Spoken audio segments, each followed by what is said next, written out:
To today's webinar, Breaking News, What's in the Big Bill and How It Impacts You. I'm Joanna Duran. I'm the CEO of Triage Cancer. And I'm Monica Bryant, the Chief Mission Officer of Triage Cancer. Monica and I are cancer rights attorneys and have spent more than 45 years combined working in the cancer community, educating people about healthcare-related legal issues. If you'd like to learn more about our backgrounds, please visit triagecancer.org. For those of you who are not familiar with Triage Cancer, we are a national nonprofit organization that provides free education on the legal and practical issues that may impact individuals diagnosed with cancer and their caregivers. In 2023, Triage Cancer launched Triage Health, a program that provides free education on legal and practical issues to anyone navigating healthcare. We often get asked, what's legal about health? And it actually is a lot. Whether or not treatment is approved by the Food and Drug Administration is actually a legal issue. Whether or not an insurance company covers that treatment is a legal issue. Whether or not somebody gets to take time off to get access to that treatment and not lose their job is a legal issue. It's just that many of these things we don't think of as legal issues.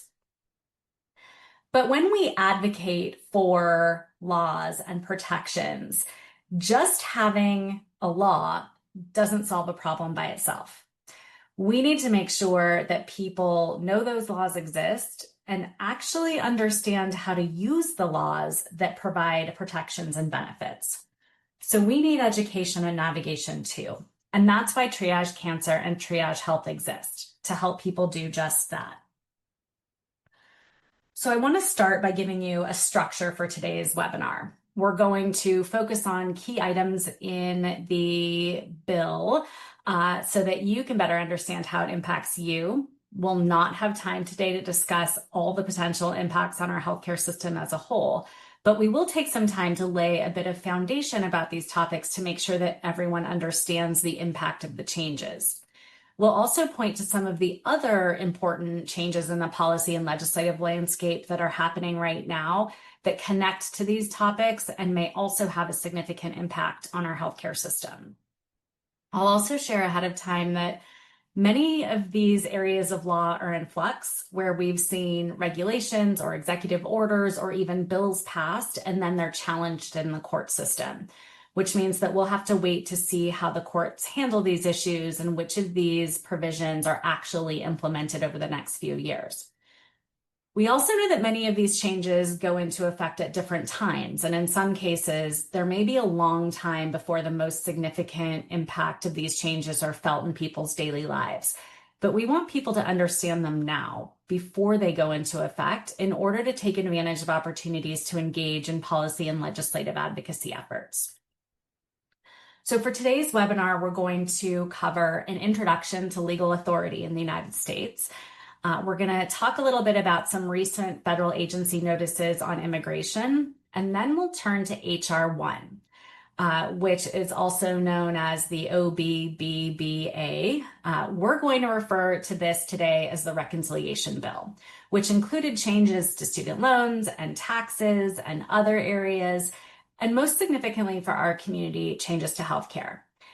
Now, some of you might be asking, why are we talking about taxes and student loans and some of these other things? But when we talk about the impact of a serious or chronic medical condition, we know that it can cause a financial strain on individuals and their families. And understanding these other topics related to finances may also be useful to help people manage their finances. And then we're going to cover a recent Centers for Medicare and Medicaid Services, or CMS, notice on Medicaid and continuous enrollment, and a new CMS rule on the state health insurance marketplaces. We will briefly touch on the expiration of the enhanced premium tax credits and the USPSTF Supreme Court case. I will just point out that all of these changes happened in July, so this webinar really will cover some breaking news, and in many ways is just going to be an introduction to these changes. In the United States, the legal authority for all laws ultimately comes from the Constitution. The Constitution serves as the foundation, while other sources provide the details and the implementation of laws.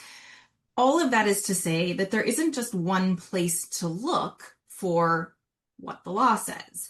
We have federal laws passed by Congress and published in the US Code. We have federal regulations created by agencies. The president can issue executive orders and presidential memoranda to direct government operations. We have federal court decisions that interpret these laws and can set nationwide legal standards. Each state also has its own laws, regulations, and court decisions, which are going to apply in that state. And finally, agencies will often publish notices and guidance to explain how they interpret and plan on applying the law.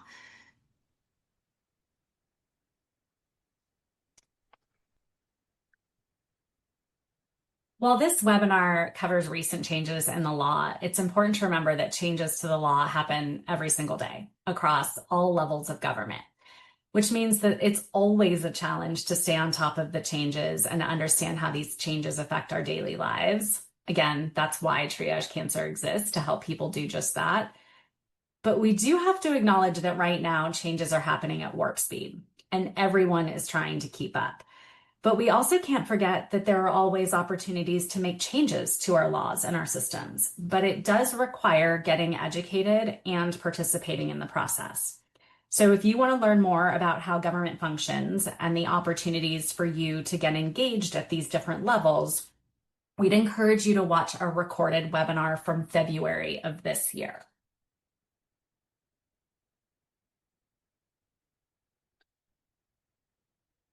We're going to cover a number of federal and state programs and benefits in this presentation. And depending on which program we're talking about, different people will qualify for these different programs.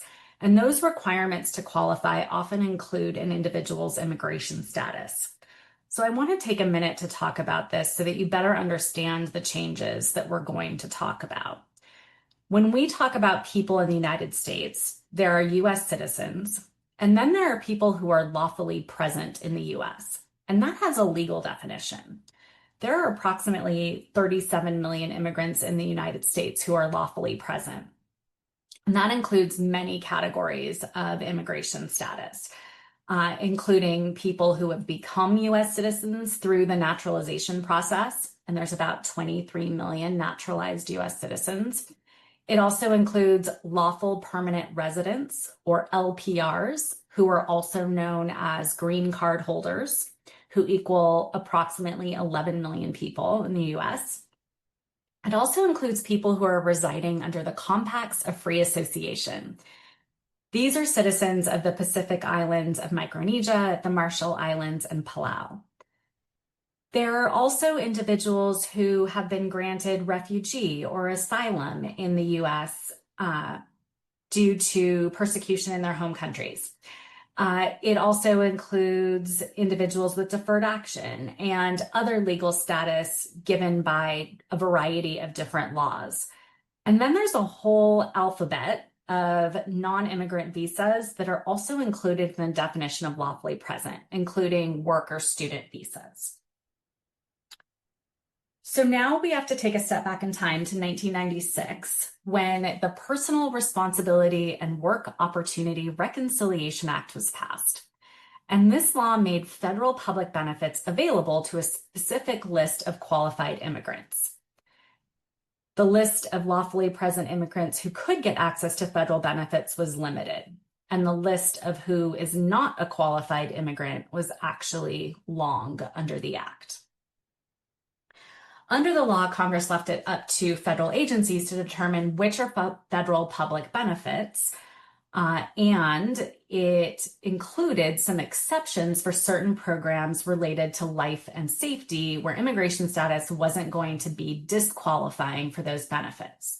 So, for example, it included treatment of emergency medical conditions, immunizations, testing and treatment of non-communicable diseases, and disaster relief. In July, 5 federal agencies issued new notices about their interpretation of these requirements under this law from 1996. And that included the Department of Agriculture, the Department of Labor, the Department of Education, the Department of Health and Human Services, or HHS, and the U.S. Department of Justice. So the Department of Agriculture confirmed in their notice that states have the option to provide or deny access to WIC and certain other nutrition programs for immigrants who are not qualified. It did specifically state that states are not allowed to restrict access to school meal programs, and this notice did not cover SNAP benefits, which is the Supplemental Nutrition Assistance Program, also commonly referred to as food stamps. And the reason why it wasn't included here is because there are already restrictions on that program, and there were also changes in the Reconciliation Act, which we will get to in a few minutes. So this new notice is effective immediately, but there are supposed to be new guidance from the Department of Agriculture. The Department of Labor made immigrants who are not qualified ineligible for certain programs, and the U.S. Department of Education effectively ended access to certain adult education programs. The U.S. Department of Health and Services notice specifically added a list of programs to the list of federal public benefits that can be restricted based on immigration status. And that included things like Head Start, certified community behavioral health clinics, health center programs, mental health and substance use disorder treatment prevention, recovery and support services, some Title X family planning programs. So there were a variety of health and human services programs that were added to the list of federal public health benefits that can be restricted based on immigration. And finally, on July 11th, the U.S. Department of Justice withdrew a 2001 Attorney General order that listed which programs are in that life and safety exception. Under the new order, it limits the life and safety exception to only the programs that were specifically listed in the statute from 1996. And again, those included treatment for emergency medical conditions under Medicaid, short-term in-kind disaster relief, immunizations and testing for and treatment of symptoms of communicable diseases, and services or assistance necessary for the protection of life and safety. And those are in-kind services like soup kitchens and shelters. It also included some housing assistance available through the Department of Housing and Urban Development. So this significantly limited which programs and services fall in that life and safety exemption. Now, even though all of these notices were issued in July, on July 21st, a group of 20 states filed a lawsuit to stop these new notices from being enforced. So we will have to wait to see how this plays out in court. So why are we talking about these notices? Because they're layered on top of what is in the Reconciliation Act and the other changes that we're going to talk about today. So these are all interconnected. Before we get into the specifics about what's included in the Reconciliation Act, we want to briefly explain how we got to this moment, how a bill becomes a law in the United States. It is important to note that most bills can start in either the House or the Senate, but for my example, let's just assume the bill starts in the House. A bill is first introduced, and then it's sent to at least one committee for hearings and edits, and eventually a vote. If the bill passes out of committee, then it goes to the House floor, where it needs 218 out of 435 votes to pass. Next, it would move to the Senate, where it's, again, assigned to at least one committee. If it passes there, it goes to the Senate floor for debate. But to stop debate in the Senate, there's something called a cloture vote, which requires at least 60 votes, 60 senators to agree to end debate. Once you have cloture, then voting on the bill itself happens, and now there only needs to be a simple majority to pass the bill. So that's why you often hear about needing 60 votes in the Senate to move things along, not to pass the bill itself, but just to stop debate and allow for a final vote. If it passes both chambers, then the bill goes to the president to sign or veto. If it's vetoed, Congress can override it with a 2/3 vote. Budget reconciliation is a special process that Congress can use to fast track changes to taxes, spending, or the debt. The reason that it's fast tracked is because with budget reconciliation, debate time in the Senate is preset to 20 hours. And because it's preset to 20 hours, there's no need for that cloture vote that requires the 60 votes in the Senate. So after 20 hours of debate, it goes straight to a vote on passage, which again only requires that simple majority, making it easier to pass if one party controls the Senate. Now, there are some rules. This budget reconciliation process can only be used for budget-related items. And in the Senate, this is known as the Byrd Rule. So it's only things that relate to the budget. You can't have things that are, extraneous to the federal budget that don't affect spending or revenue in any sort of significant way. Over the last several decades, Congress has become increasingly more deadlocked, and so this reconciliation process has been an increasingly used vehicle to try to move things forward. And this process has been used for big laws like COBRA and the Inflation Reduction Act, which we'll mention several times today. But these bills are typically huge and often rushed, and even lawmakers don't always know what's inside them before they vote.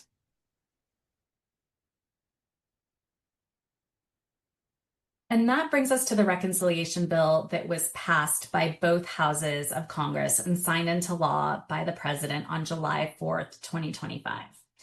The Congressional Budget Office, or CBO, is a nonpartisan entity and is forecasting that the bill, as it passed in its final form, will increase the federal deficit by $3.4 trillion and cause an estimated 10 million people to lose health insurance.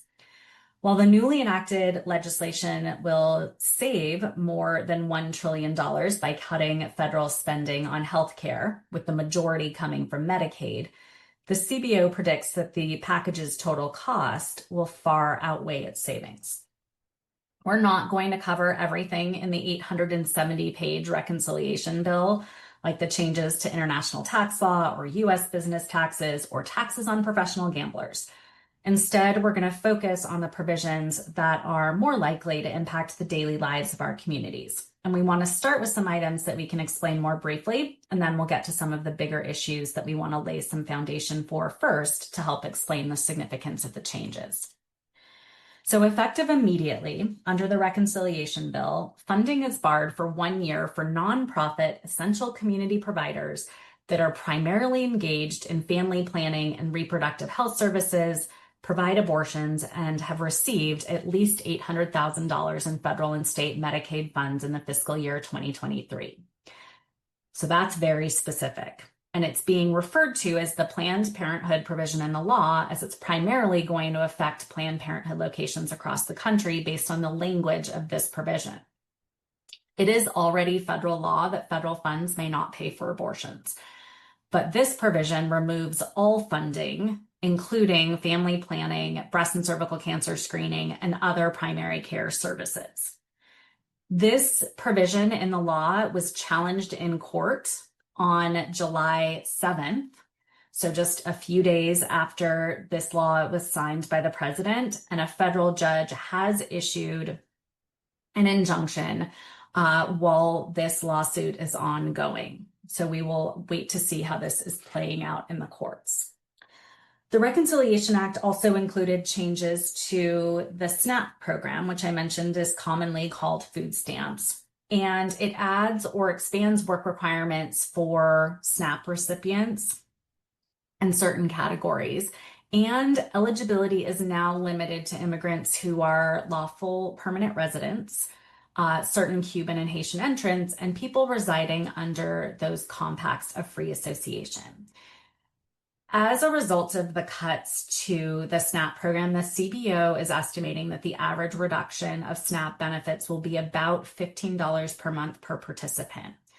And those are cuts across lots of different nuanced areas of the program, including that in fiscal year 2027, states will be required to pay 75% of the SNAP administrative costs. So it's moving from 75% from what used to be 50%. So to cover these higher costs, states are likely going to have to resort to cutting benefits or raising state taxes or eliminating funding for these programs.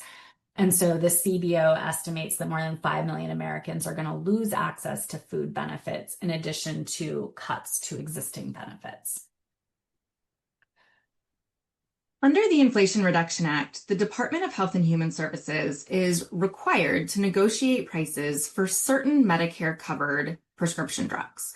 However, in that requirement, there's an exemption known as the orphan drug exclusion. And that exclusion applies to drugs that are designated for only one rare disease or condition and that are approved solely for use in that specific disease or condition.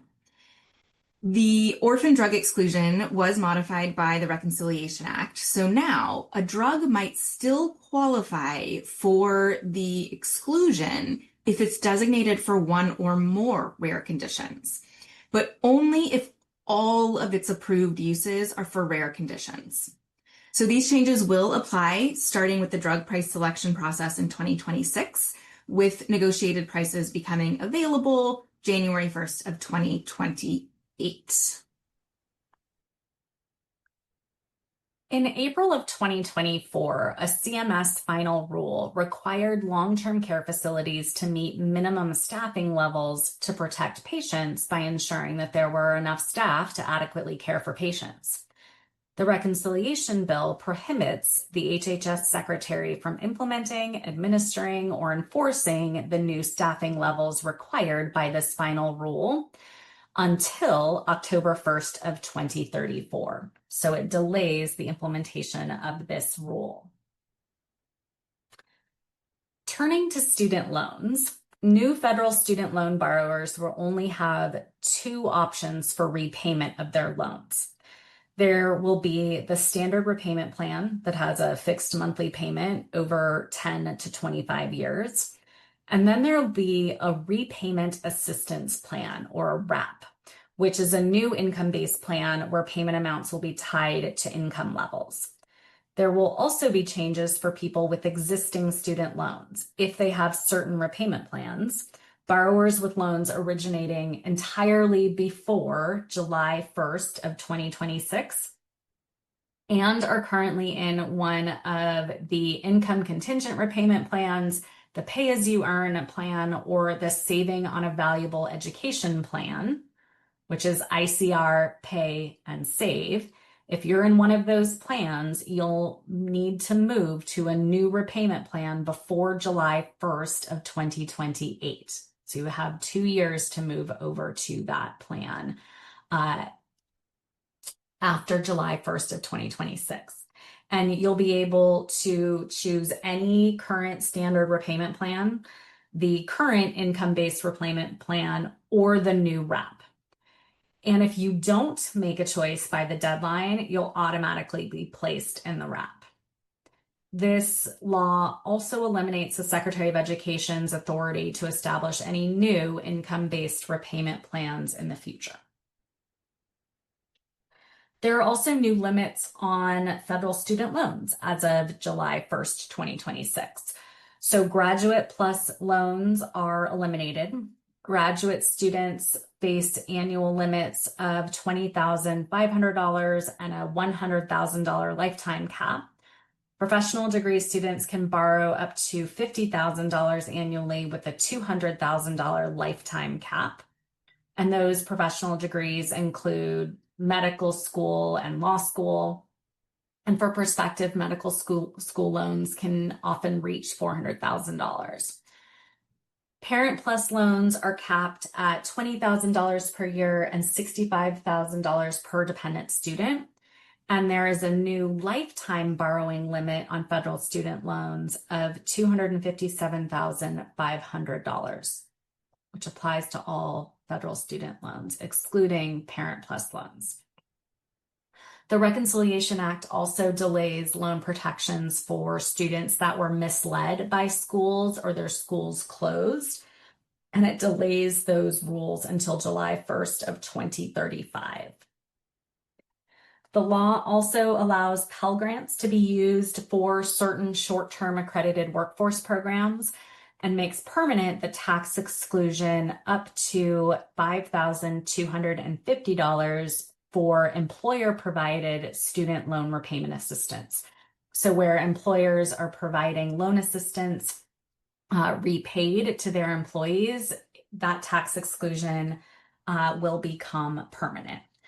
There are a number of even more nuanced rules related to student loans that were contained in the law.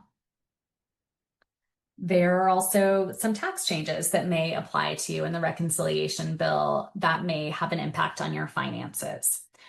Beyond permanently extending most changes in the Tax Cuts and Jobs Act from 2017 that were expiring at the end of this year, it also increases the standard deductions for 2025 to $15,750 for single filers and $31,500 for married individuals filing jointly.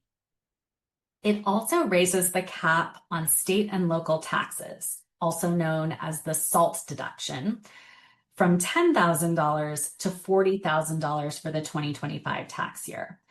But this new cap is only available from 2026 through 2029, and then the cap goes back to $10,000 in 2030.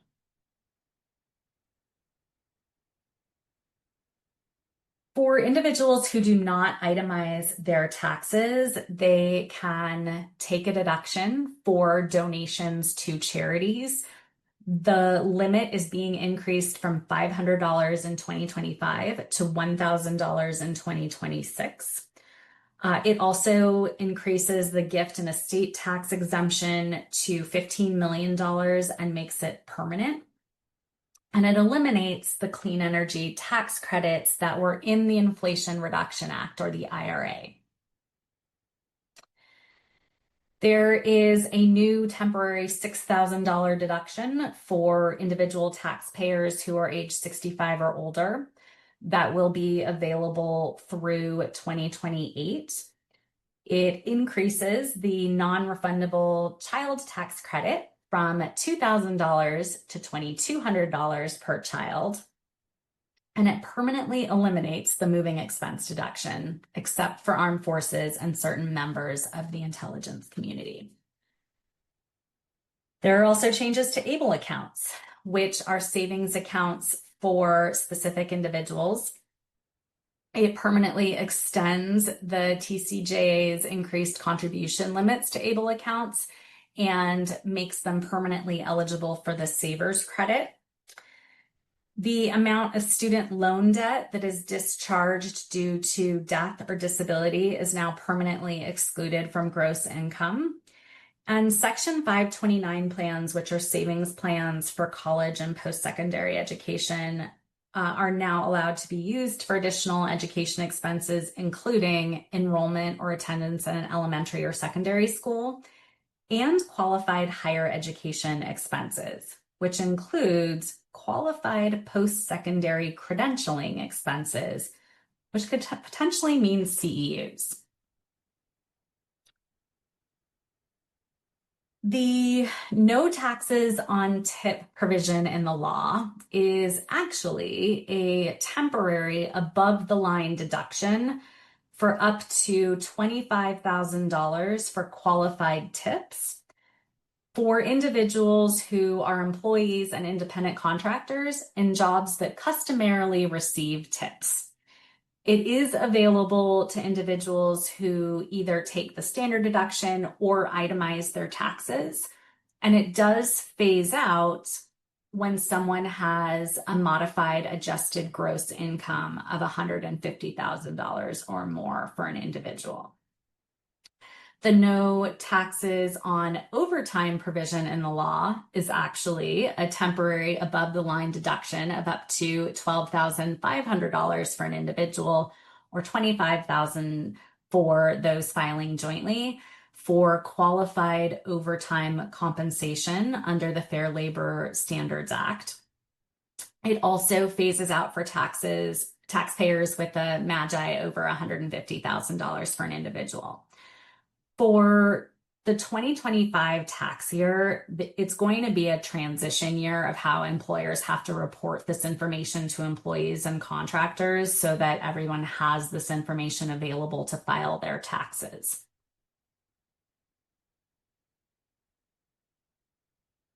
Turning to healthcare, here's where we'd like to lay some foundation. So the Affordable Care Act created state health insurance marketplaces, and these marketplaces are effectively insurance shopping malls. It's one place to go to find information about the private plans being sold by private insurance companies in your state and to see if you qualify for Medicaid. There are some actual benefits to buying health insurance coverage through the marketplace. There are consumer protections that require coverage of essential health benefits. The plans are standardized based on cost share so that people can actually compare apples to apples and oranges to oranges when choosing among health insurance plans. There's also a cap on the out-of-pocket maximum for plans sold in the marketplace, which does not exist in places like employer-sponsored plans.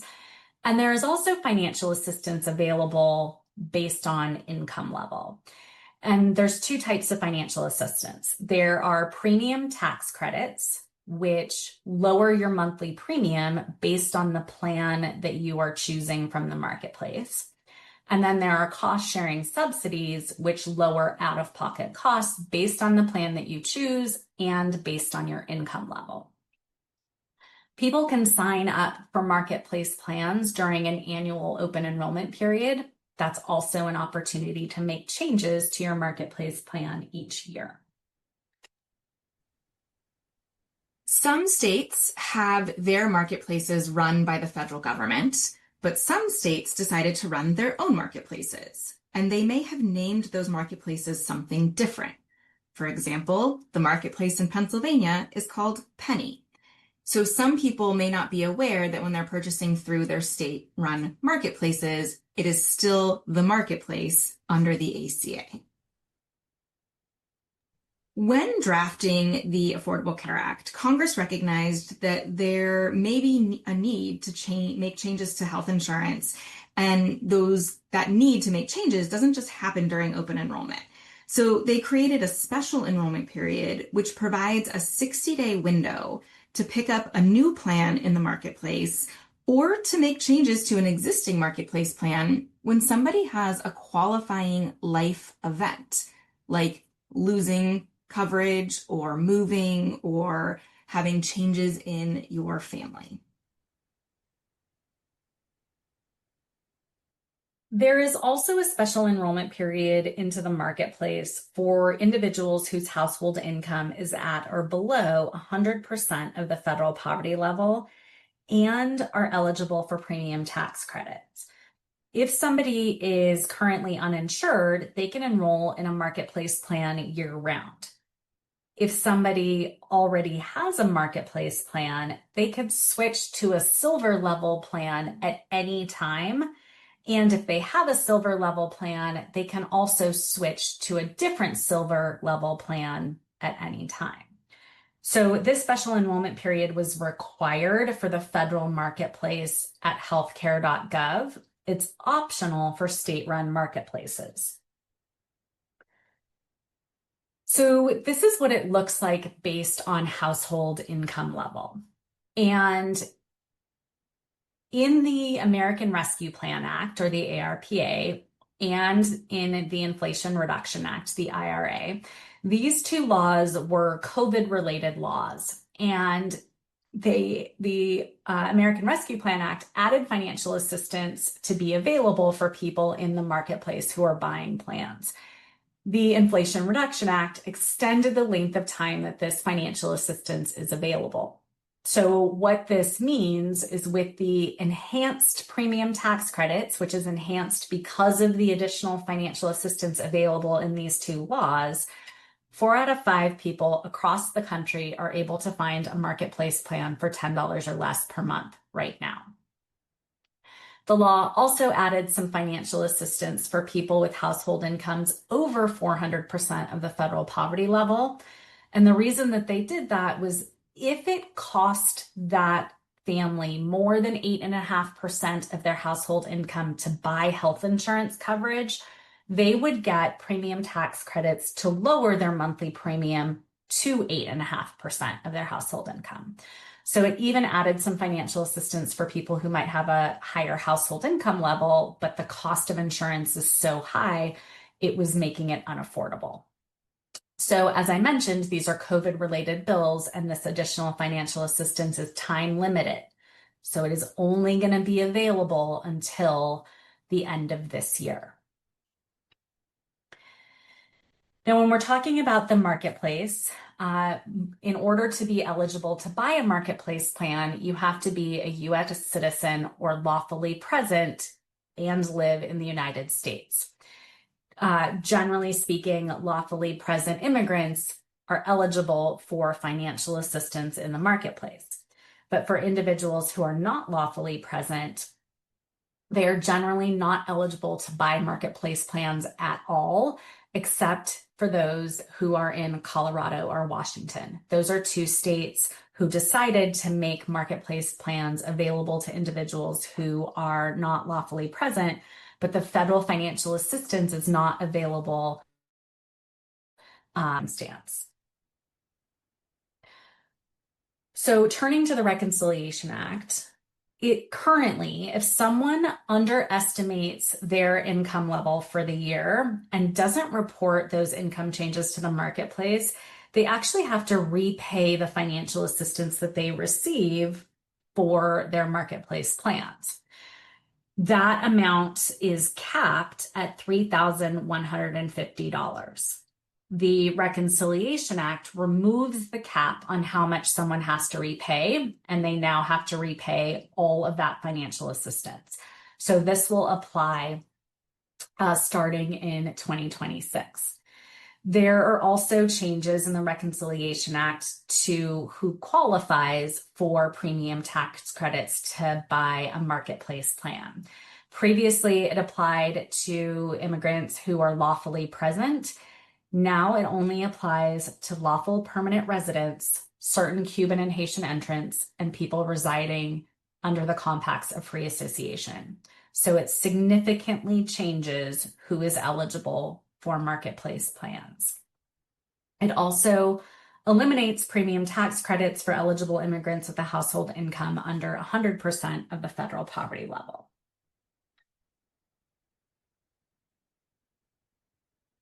The Reconciliation Act also effectively ends financial assistance for people who use the low-income special enrollment period. So it bars any consumer who enrolls in a plan who isn't using one of those qualifying life event special enrollment periods that Monica mentioned from receiving premium tax credits or cost-sharing subsidies. So this is going to be effective starting in the 2026 plan year. The law also requires pre-enrollment verification for household income and immigration status before a plan can be effective. Even though now verification is required, there is a period of time where that is allowed to occur over and the coverage will begin. Now it requires pre-enrollment verification, which effectively ends auto renewals. And for perspective, nearly half of 2025 marketplace enrollees were auto-enrolled, meaning that from one year to the next, if someone wasn't going to make changes to their plan, they would be auto-enrolled in the plan for the next year, which significantly eliminated those extra steps that people would have to take and some of the bureaucracy, and ensured that people retained continuous coverage. Auto renewals will no longer be allowed in the marketplace. A high deductible health plan is a type of health insurance with lower monthly premiums but higher out-of-pocket costs, including a deductible of at least $1,650 for an individual.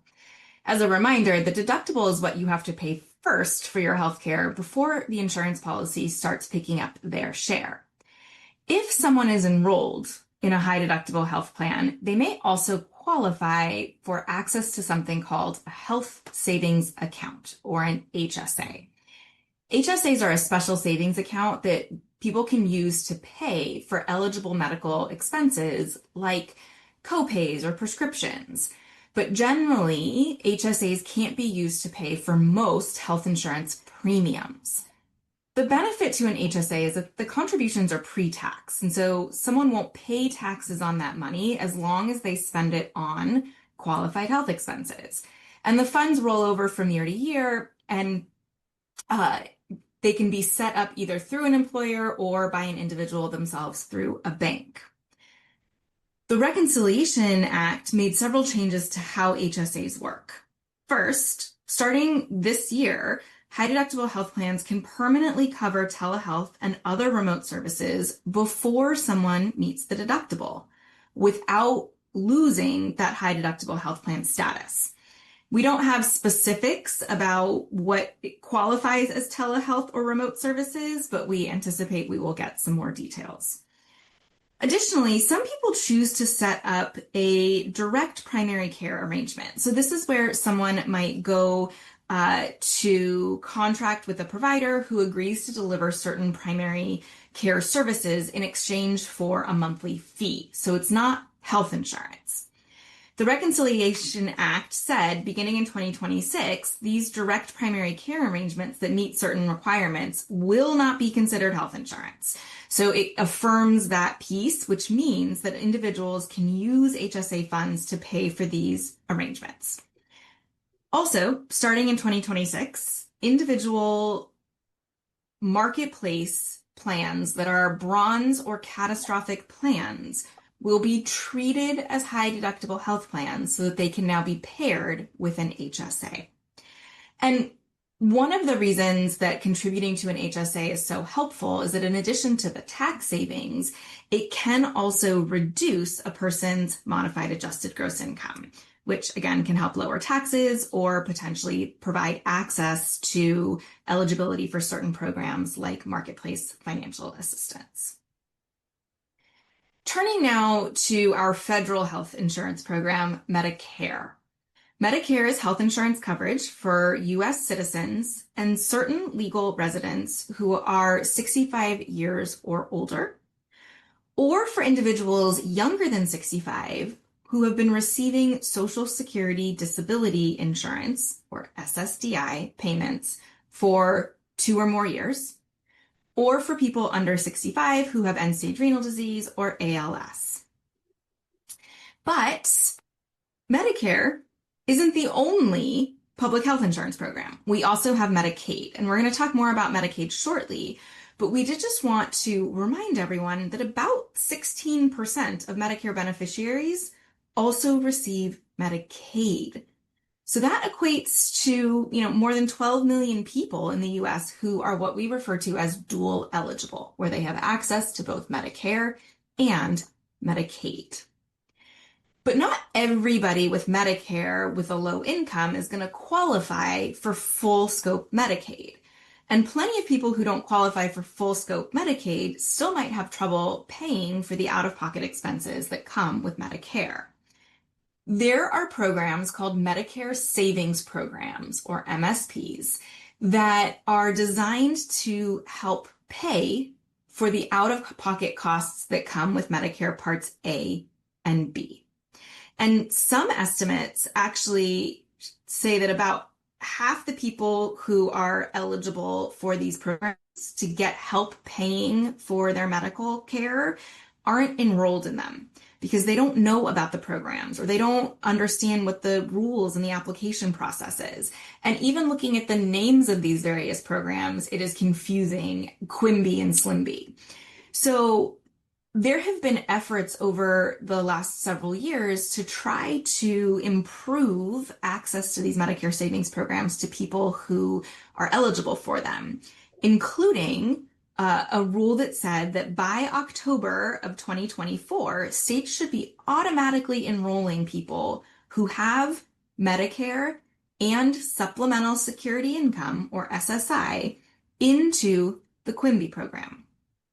But we actually don't have concrete data that tells us whether or not all states have actually done this, if that requirement to automatically enroll certain people has been implemented. So this tells us, right, in September of 2023, we had a CMS final rule that, again, was designed to reduce those enrollment barriers. Unfortunately, the Reconciliation Act is going to delay the implementation of this rule until October of 2034, except for provisions that have already taken effect.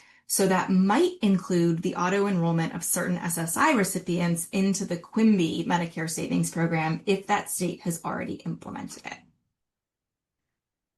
As I shared earlier, lawfully present immigrants were eligible for Medicare if they had worked and paid into the system and met the other requirements, either through disability or through age. But the Reconciliation Act also changed that and limited Medicare access to only lawful permanent residents, otherwise known as green card holders, certain Cuban and Haitian entrants, and people residing under the Compacts of Free Association, meaning that other types of immigrants who are here lawfully and are currently receiving Medicare will lose access to Medicare by January of 2027. Those immigrants that are here lawfully could buy a marketplace plan, but as Joanna shared, they won't qualify for the financial assistance. So they can buy the marketplace plan, but they will be paying full price for it.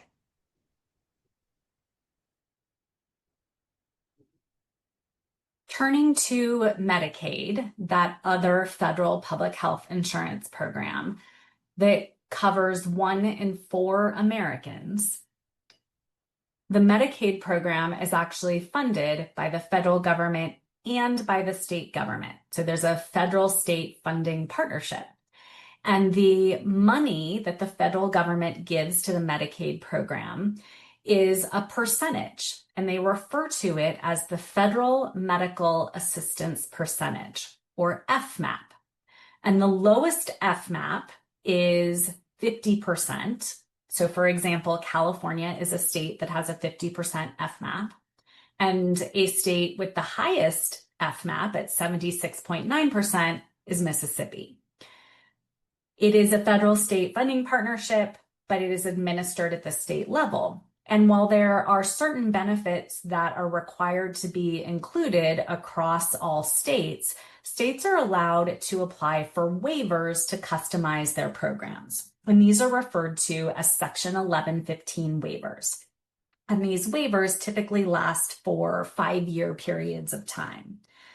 So even though we have a federal program, states are allowed to customize their programs, which means there's a lot of differences in Medicaid across states. And one of the most significant differences is that states use different names for their Medicaid programs, which contributes to a lack of understanding that people might actually be receiving their health insurance coverage through their state Medicaid program. So for example, in California, the Medicaid program is called Medi-Cal. If you're in Oklahoma, it's Sooner Care. So people might not recognize their health insurance coverage as Medicaid. Now, prior to January 1st of 2014, in order to have access to Medicaid, you had to have a low income level, a low resource level, meaning your assets, and you had to meet another category of eligibility. And it was like there were these different doors into the Medicaid program. The doors are also state specific. So some states have doors that are only available in their state, and the rules for those doors and the eligibility requirements for those doors are all different. In addition, each door into Medicaid has a different income requirement based on a percentage of the federal poverty level. So this is just one state's example of different income levels for different doors. So if you want to check your state's requirements, you can visit healthcare.gov. Then along comes the Affordable Care Act and creates a new door into the Medicaid program, referred to as Medicaid expansion. And this new door is available to adults with a household income under 138% of the federal poverty level, which this year is $21,597 for an individual. And there is no asset or resource test in order to get into Medicaid through this door. It is just based on income level.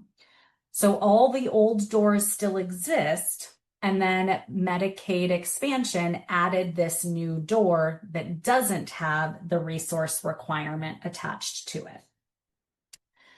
This is what it looks like as of today. The states on the left have chosen to expand access to their Medicaid program, and the states on the right have not.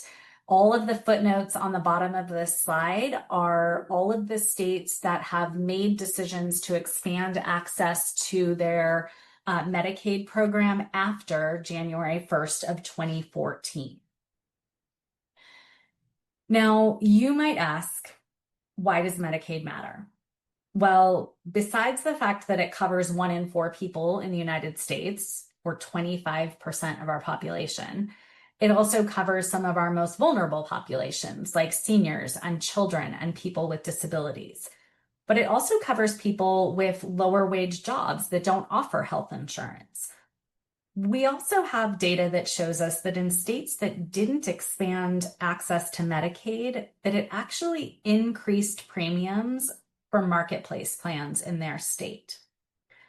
We also know that when people don't have insurance, they often go to the emergency room to get care, which is the most expensive place to give and receive care. When people can't pay for their care, hospitals end up footing the bill for that care, which is referred to as uncompensated care. And uncompensated care is a primary reason why hospitals decide to close their emergency rooms or to close the hospital entirely. We know that 136 rural hospitals closed between 2010 and 2022. 74% of those rural closures happened in states without Medicaid expansion or in states where it had only been in place for less than a year.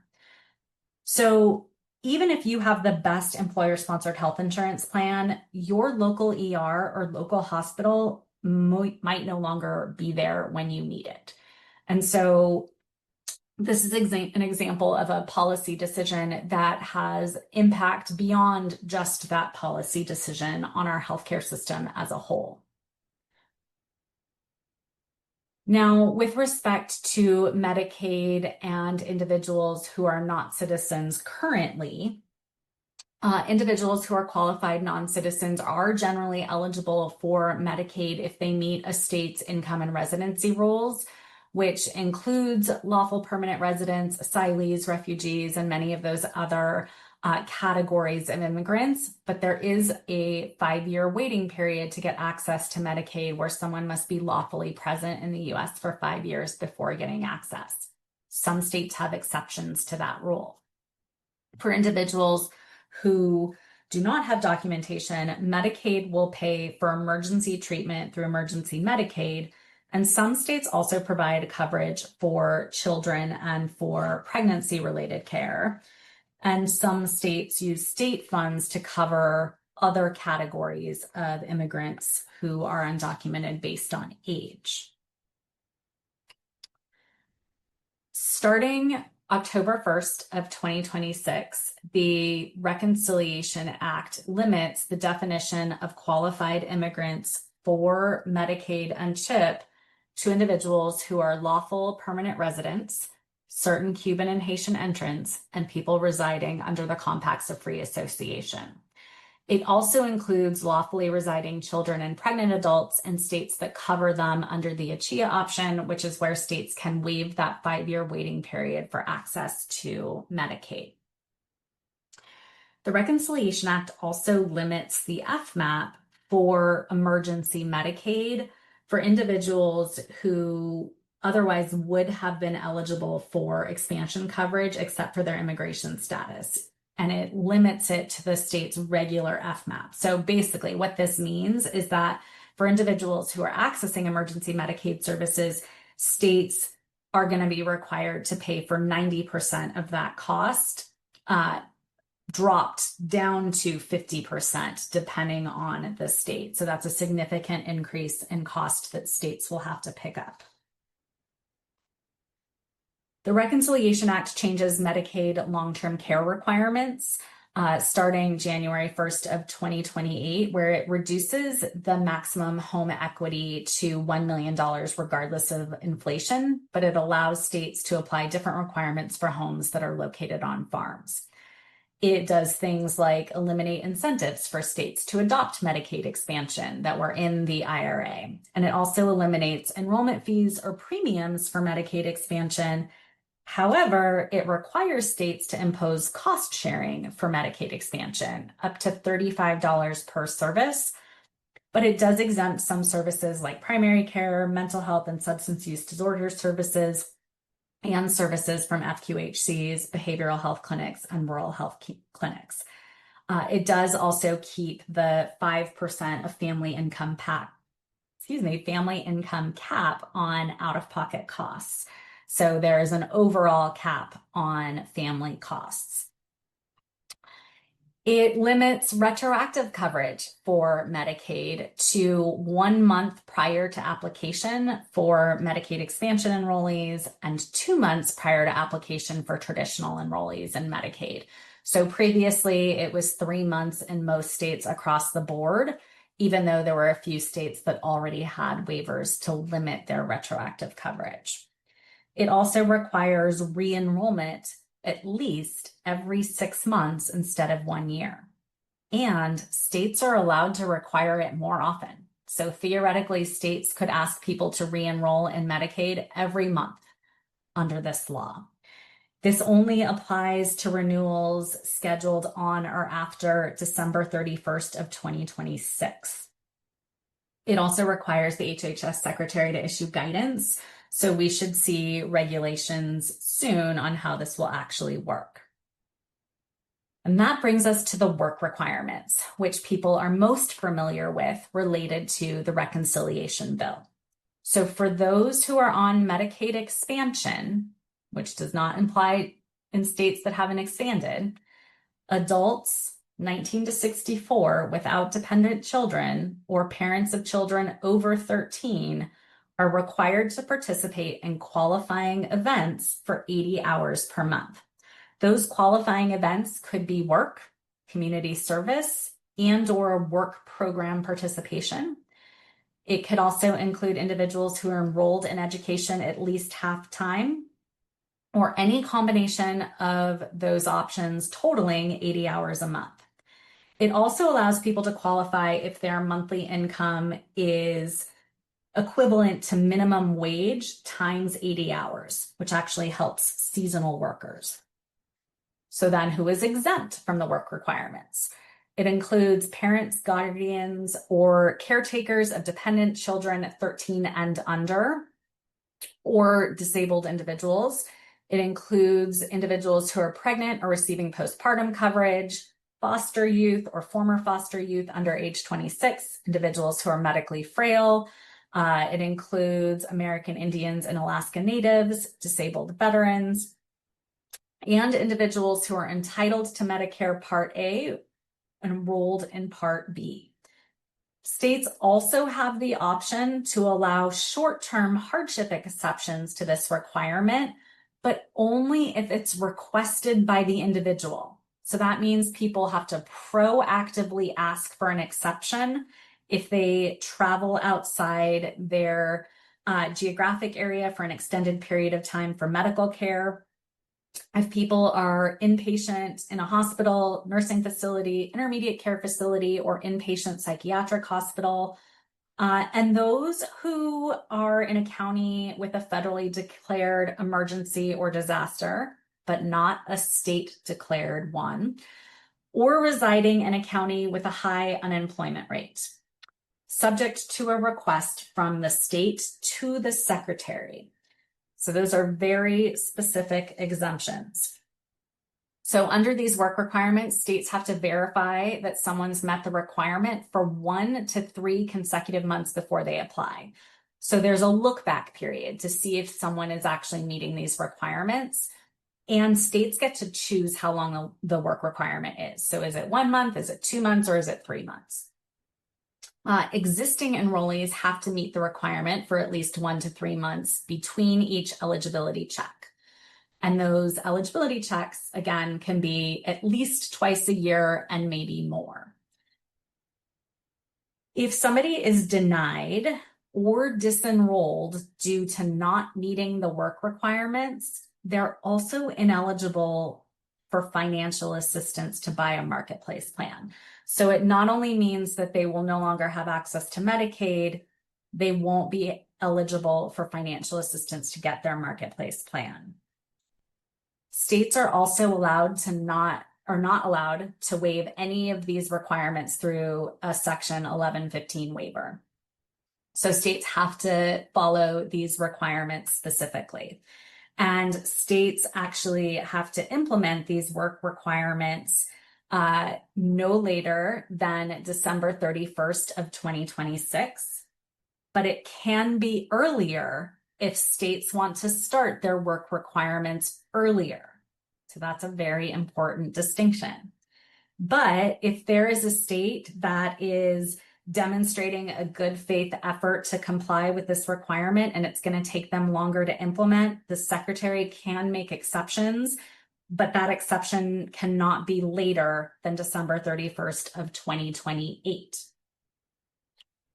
So then the question becomes, which states might act earlier? Since January of 2025, several states have actively pursued or are pursuing Medicaid work requirements, either through Section 1115 waivers or state legislation. As you can see on this map, currently Georgia is the only state with an active work requirement waiver from CMS. Arizona, Arkansas, Iowa, Ohio, South Carolina, and Utah have submitted Section 1115 waiver applications to implement work requirements already this year. So those states may decide to implement their work requirements earlier than 2027. There are also states that have passed legislation to impose work requirements. Some states like Iowa and North Carolina have pending legislation. So some of these pending applications and pieces of legislation may actually have to be changed to match what is in the reconciliation bill in terms of requirements. And there's one other state that I want to mention, Missouri, which in March of this year had a Senate committee pass a joint resolution to have voters vote on a constitutional amendment to create work requirements for Medicaid expansion. So Missouri may also be a state that moves forward with work requirements earlier. Nearly all Medicaid enrollees currently are already working, looking for a job, enrolled in school, caring for a family member, or have a health condition that keeps them from working. An Urban Institute study found that 2%, which equals about 300,000 people on Medicaid, cited a lack of interest in working as the reason they were unemployed. So this is the group of individuals that the work requirements are focused on, that 2%. But there are two general concerns about the work requirements. And the first is that the extra steps are going to be a burden on people, which will lead to a loss of coverage for people who actually qualify. Now, some people feel like, well, it should be simple to be able to show that you still qualify. But we have 3 real-world examples of where this isn't really the case. So the first is after COVID, every Medicaid program across the country was required to check to see if people were still eligible for Medicaid. That process was called the unwinding of Medicaid protections that existed during COVID. And in that process, 25 million people lost Medicaid coverage. But 69% of those who lost their coverage lost it for procedural reasons. because they were actually ineligible. And those procedural reasons actually were about the fact that people didn't get their paperwork submitted. And there were lots of reasons that they didn't do that. And that included lack of awareness, lack of understanding, computer literacy, lack of internet access. So there were lots of logistics involved in that process that made it difficult for people to actually submit their paperwork, and that's why they lost coverage. We also have the example of Arkansas. In 2018, they became the first state to establish work requirements for its Medicaid expansion program, which led to 18,000 adults losing coverage over a 4-month period of time. And then a federal court actually halted the program. And in Georgia, which, as I mentioned, is the only state that currently has a Medicaid work requirement program called Georgia Pathways to Coverage, only 8,000 people have actually been enrolled to date in that program. And the program has cost the state more than $100 million. But only $26 million has actually been spent on healthcare. And there's currently an investigation into the use of taxpayer funds related to that program. So we know that that is the second concern, that this is going to cost states a lot of money to create the infrastructure to support the renewal process that will now occur at least twice a year and maybe more often. So they do have a year to get set up. And while there are some funds in the law to support states, the costs in Georgia suggest it's not going to be enough. Now, in addition to the changes in the Reconciliation Act, there was also a CMS notice on Medicaid and continuous enrollment. Currently, as of January 1st of 2024, states must provide 12 months of continuous eligibility for children up to age 19 who are in Medicaid or CHIP. The American Rescue Plan Act also allows states to provide 12 months of continuous eligibility for extended postpartum coverage after pregnancy.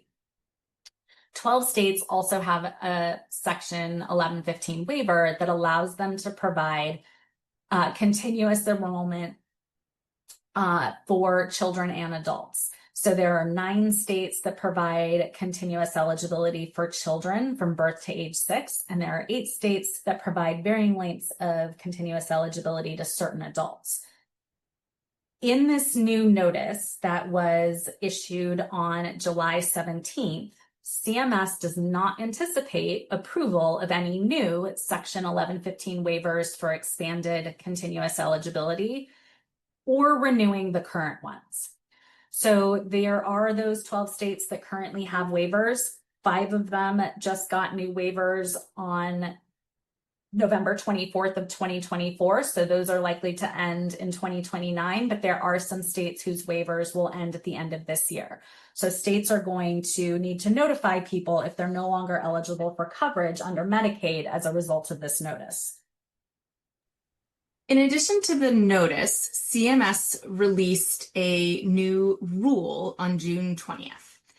And this rule includes many of the things that were in the House version of the reconciliation bill, but were taken out when it got to the Senate by the parliamentarian for not passing that Byrd rule that I mentioned, not being related enough to the budget.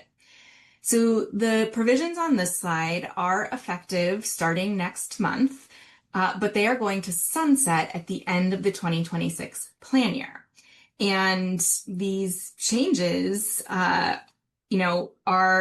ending that low income special enrollment period that Joanna talked about completely. It's also going to require that all marketplaces, both federally run and state run, to conduct income verifications, both at initial application, and in renewal years. And those pre-enrollment verifications for special enrollment periods at the federal marketplaces. Now, currently, states are required to accept an enrollee's self-attestation of their projected household income. So when someone says, this is what I project my household income to be, then states are required to accept that.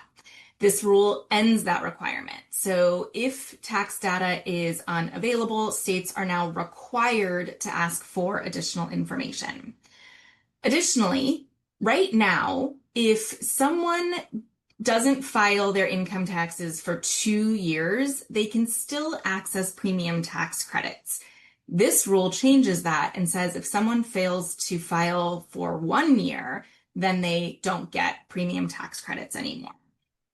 So some significant changes coming very, very soon that will end at the end of 2026 plan year unless they make additional changes. And then also effective next month and sunsetting at the end of plan year 2026 is if someone is in a state that has a marketplace run by the federal government and based on their income, they are eligible for a $0 premium plan. If they auto renew, and their new plan is also $0, but they don't proactively affirm or update their eligibility information, they will automatically get moved out of a $0 plan into a $5 a month plan until that income verification is complete. Which I realize may not seem like a huge amount of money, but we're talking about people who make around $1,800 a month.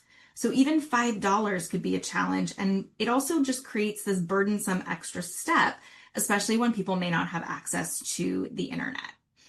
Now, the federal marketplaces, this rule ends at the end of plan year 2026, but the rule also said that state marketplaces will have the flexibility to create a similar process, but for plan year 2027, not necessarily for plan year 2026. So this piece isn't really clear and actually seems to conflict with each other. Now, also in that CMS rule were changes to the annual open enrollment. So in 2024, to buy a plan for the 2025 plan year, open enrollment was from November 1st through January 15th in the federal marketplaces. And some states even had longer open enrollment periods. And interestingly enough, about 40% of all marketplace enrollees picked a plan after December 15th, so in that second half of open enrollment. Under this new CMS rule, for the 2027 plan year, the open enrollment period will be shortened from November 1st to December 31st for all exchanges. So even states that run their own marketplaces will not be able to extend their enrollment periods. It also changes the definition of lawfully present to exclude DACA recipients from being able to purchase plans in the marketplace. The rule also allows insurers to deny renewal of a plan until past due premiums and an initial premium for the new year are paid in full. Now, previously, when the marketplaces found that there were income inconsistencies between what the person reported their income to be and the tax information that was available, people were given a 90-day period to resolve those inconsistencies. But because oftentimes resolving those inconsistencies required communicating with federal agencies like the IRS, it took longer than 90 days to get responses. And so there wasn't this ability to get a 60-day extension on that. This rule removes the 60-day extension option. And finally, previously, if a marketplace found that a person would have been eligible for cost-sharing reductions had they chosen a silver plan, because that's where you can get those cost-sharing reductions Joanna talked about, is if you have a silver plan. So they would have been eligible, but they picked a bronze plan, perhaps by mistake. The marketplace could move someone into a silver plan so they could have access to those cost-sharing reductions. The rule removed the ability for the marketplaces to do that for people. It also prohibits coverage for specific sex trait modifications being considered an essential health benefit. These changes on this slide go into effect next month, and they do not sunset. I will just mention that this has been challenged in court by 21 states, so we will have to stay tuned for the outcome of those court cases.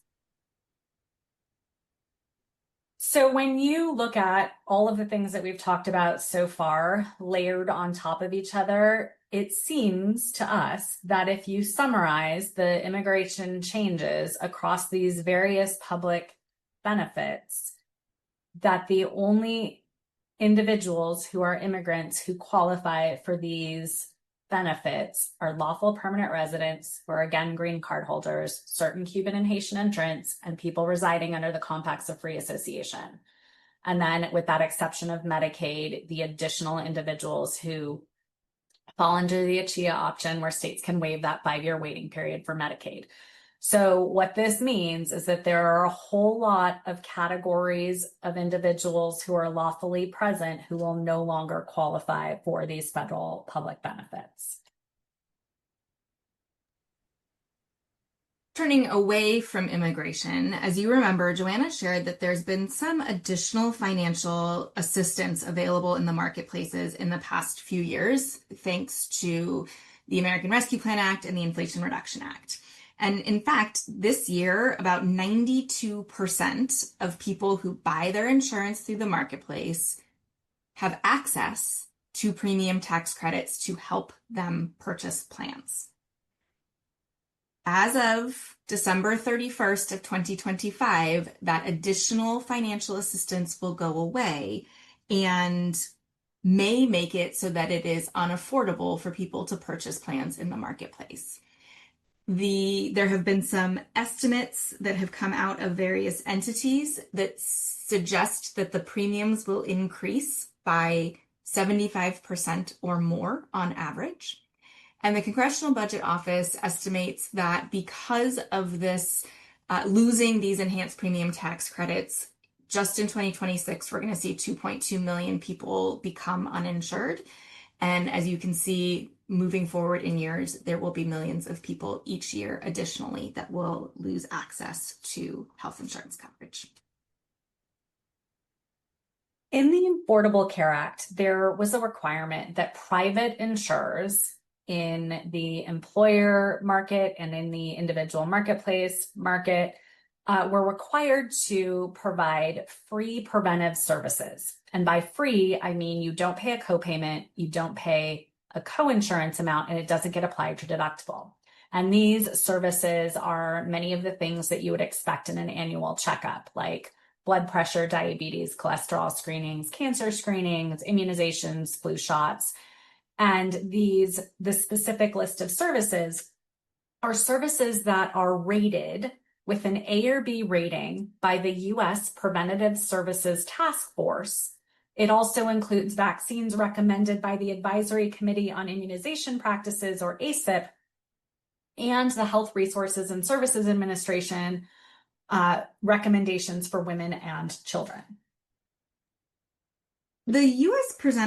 Preventative Services Task Force is made up of 16 members who are appointed by the Secretary of HHS for staggered 4-year terms. These are experts in prevention and evidence-based medicine and researchers. They are volunteers and not paid for their service on the task force. A few years ago, a court case was filed that started in the Northern District of Texas by a company, Braidwood Management, who runs a health and wellness center and offers self-funded health insurance plans to employees.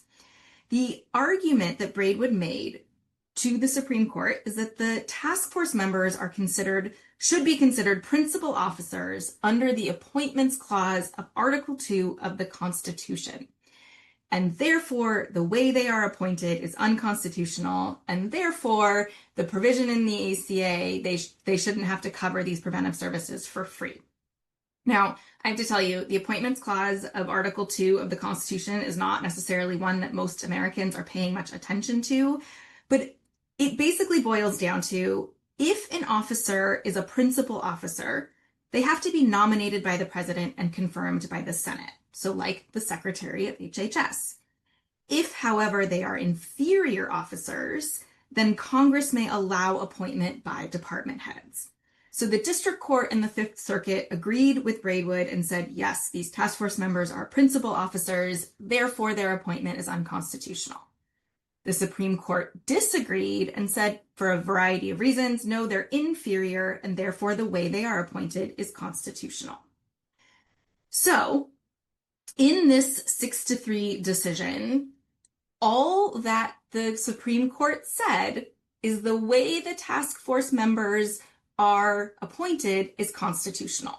But this is a good example of where we have to be really careful of what we are consuming in terms of media about these issues, because here are just two examples of many, many media articles out there describing what happened in the case. The Supreme Court endorses Obamacare panel that requires free preventive care. That is not, in fact, what happened. It was much more limited than that. Additionally, in this 6-3 decision, the Supreme Court made it very clear that the Health and Human Services Secretary has supervision over the task force. So therefore, he can ask the task force to reconsider recommendations that they have. They can even block recommendations. And that's because the way this is set up, once the task force makes a recommendation, the law says that the Secretary of HHS has to establish a minimum interval, not less of 1 year, between when A or B recommendations are issued and when the insurers have to start covering them without a cost share. And during that interval, the Secretary can review the recommendation and block it from going into effect. The court has also said that he can remove task force members at will. And last week, the Wall Street Journal reported that he plans to do just that. I will tell you, a spokesperson from HHS said this wasn't the case, so we will have to wait and see what happens. However, the Secretary did cancel a meeting that was scheduled for July 10th of the USPSTF, where members had planned to discuss and update guidelines. Additionally, in June, Secretary Kennedy fired all 17 members of ACIP, and so far 8 new members have been appointed, and they're now reevaluating some pretty long-standing vaccine recommendations, including the childhood vaccine schedule. Additionally, the Supreme Court decision was very narrow. There were other pieces of litigation that were going on, and the legal questions include whether the Secretary's involvement in ratifying ACIP and HRSA recommendations violates the Administrative Procedure Act, and whether there's a requirement to provide HIV prevention medications violates the Religious Freedom Restoration Act. So these developments could significantly impact how preventive care recommendations are made and whether or not insurance companies have to cover them. So what's next? We've already mentioned that there are a number of ongoing lawsuits. There are also lawsuits being brought by states for a variety of these issues. There's also an impact on hospitals and clinics, and we're seeing some responses already come out from hospital and clinics, including this one rural hospital who has already made the decision to close based on these changes. And there are many others who are on the verge of closing. We also know that there have been significant cuts to federal agency staffing and grants. Again, there are some court cases pending, so we will have to wait and see. And the Trump administration submitted a proposed budget for fiscal year 2026. And while the total amount of discretionary spending stays the same as in 2025, it shifts where the funds are going. So the proposal has large cuts to HHS, including the National Institute of Health and the National Cancer Institute. The proposal actually eliminates the CDC's Division of Cancer Prevention and Control. So that would impact things like the National Cancer Registry and the National Breast and Cervical Cancer Early Detection Program. There is going to be an impact on research funding. The proposal ends the low-income home energy assistance program, which is where individuals with low incomes can get assistance to access electricity. There are also significant cuts from the federal rental assistance programs. Now, I will just say Congress doesn't have to accept the president's budget proposal as a full package, and in fact, most don't. But this Congress appears to be moving towards aligning with the president's proposal. So the House committees are going to mark up their budget bills in September. The Senate Appropriations Committee hasn't scheduled a markup yet, but it could happen before, well, maybe not before the end of this month, but perhaps when they come back from recess. There are also something called PAYGO cuts. Because the Reconciliation Act is projected to significantly increase the federal budget deficit by $3.4 trillion over the next 10 years, it triggers these automatic spending cuts under the statutory Pay-as-You-Go Act of 2010, most commonly known as PAYGO. The White House Office of Management and Budget must find $340 billion a year in spending reductions. Now, the PAYGO Act does cap Medicare cuts at 4% of program spending, which comes out to be an estimated of like $550 billion. But I will tell you, even though PAYGO cuts are triggered and it could significantly impact Medicare, Congress can also choose to waive the requirement, or they might just kick the can down the road for several years. And finally, House Speaker Mike Johnson has already said that there will be a second reconciliation bill this fall. So although we don't have details, there will be likely additional spending cuts that they weren't able to put in this first Reconciliation Act, as well as perhaps some technical fixes to the recently passed Reconciliation Act. And then their states have implemented the FMAP, as Joanna talked about. That's the federal matching program for Medicaid. And in states that have implemented the Medicaid expansion, that new door into Medicaid, the current FMAP is 90%, meaning that the federal government pays 90% of the cost of the expansion enrollees. But there is a proposal to drop that match down to the standard rate, so it could go as low as 50%. FMAP helps ensure that all states can afford to operate their Medicaid programs. And many of the states, when they passed Medicaid expansion, included a trigger law where if the FMAP was decreased by the federal government, then it would eliminate the state's Medicaid expansion program. So still lots to come. And it will be important to stay tuned, and Triage will be following these changes very closely. So to stay up to date, as a reminder, you can subscribe to our podcast and blog. As a reminder, if you have questions, you can email them to asktriage@triagecancer.org. You can also sign up for our educational blog and newsletter for Triage Cancer. And then we also have our educational blog and newsletter for Triage Health. We will also be hosting webinars this fall in our regular monthly webinar series that will include changes on the latest. We will be talking about getting ready for open enrollment, where we'll incorporate updates there. We'll also be hosting 2 webinars this fall on Medicare, where we will be sharing the latest changes to Medicare. We may end up adding a webinar before the end of the year or in January to cover other potential updates. So we hope you join us for those programs as well. And you can register at triagecancer.org/events. We also have our conference on October 18th, which is open to everyone. And we have our insurance and finance intensive for healthcare professionals and advocates. One final reminder before we sign off. All attendees will receive an email from Zoom 24 hours from now that includes a link to the evaluation and post-test.